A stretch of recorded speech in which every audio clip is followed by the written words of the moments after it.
Jong, live at tahasang tinanong si Kim kung sino daw ba si Mr. Right. I'm overheated, can hardly sleep at night, doing crazy dreaming, you're the reason why, hiding by the baby.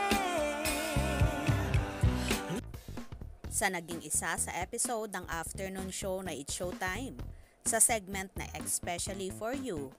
Dito nga ay nabunot na naman ang TV host, actress at queen of the dance floor na si Kim Chiu ng kanyang mga kasamahan na sina Jong Hilario at Vong Navarro habang ini-interview ang mga contestant kung saan nagkakilala sa isang dating apps.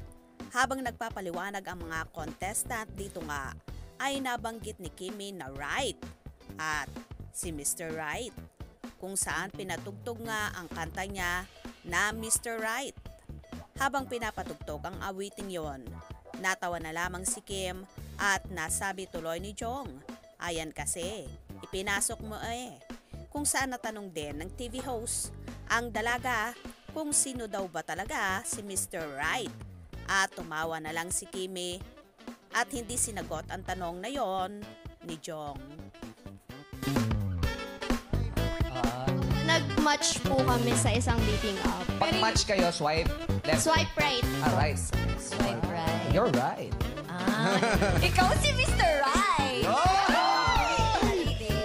Sino ba talaga yung Mr. Right? Tapos si Mr. Right. Yeah! Pinasok mo kasi.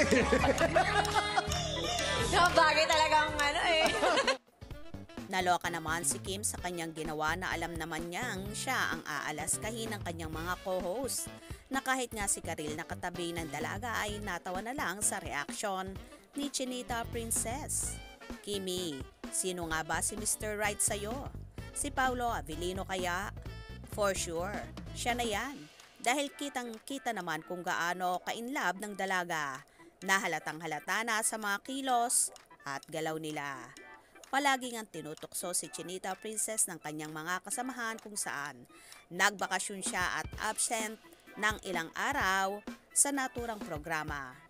Ang tanong, saang beach kaya nga ba nagpunta ang Kim Pao at parehong naging tan ang kulay nila? Posible kaya nga bang sa Amanpulo or Bali, Indonesia, nag-celebrate si Paulo ng birthday celebration niya? Well, malalaman din natin ang totoo soon. Kaya naman tumutok at wag na wag pahuhuli sa mga maiinit na kaganapan. Anong inyong magiging reaksyon sa bidyong ito?